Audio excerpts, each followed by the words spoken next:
قوانین و عجایب کره شمالی. در کره شمالی دسترسی به اینترنت جهانی برای عموم مردم محدوده.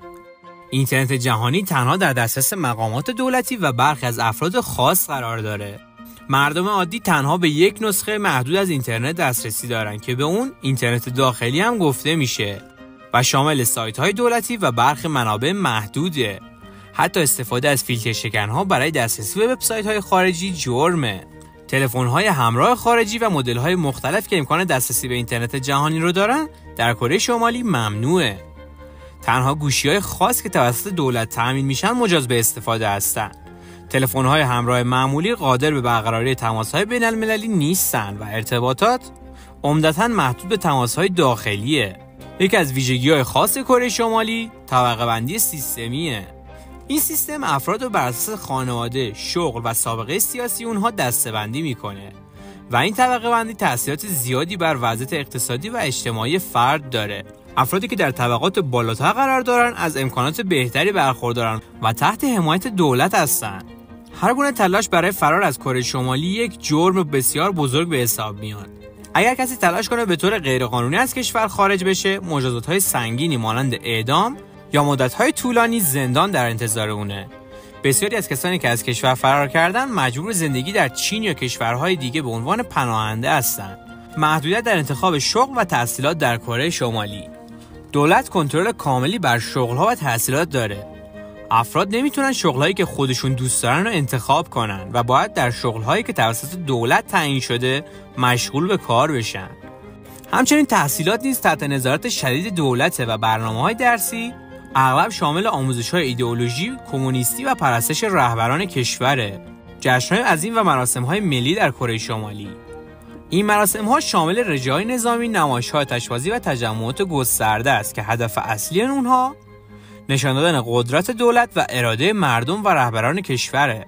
کره شمالی محدودیت‌های زیادی در زمینه فرهنگی، اجتماعی و هنری داره. موسیقی، فیلم‌ها و برنامه‌های تلویزیونی تنها باید مطابق با اصول حزبی و ایدئولوژی دولتی باشند.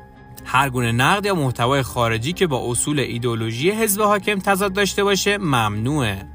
این کشور حتی کد لباس‌های خاصی رو برای مردم داره که باید از اون پیروی کنن.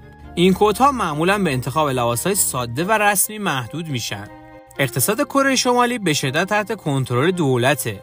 اکثر صنایع و شرکت‌ها دولتی هستند و هیچ گونه آزادی اقتصادی برای شهروندان وجود نداره. تنها اقلامی که در بازار آزاد وجود دارن کالایی هستند که به طور خاص توسط دولت تامین میشن. این اقتصاد دولتی سبب کمبود بسیاری از کالاهای ضروری و کاهش استانداردهای زندگی در این کشور شده. کره شمالی با وجود تحریم‌های جهانی به برنامه هسته‌ای خودش ادامه میده. دولت این کشور همواره ادعا میکنه که برای دفاع از امنیت ملی ضروری میدونه و برنامه‌های هسته‌ای جزئی جدای ناپذیر از سیاست‌های ملی این کشوره.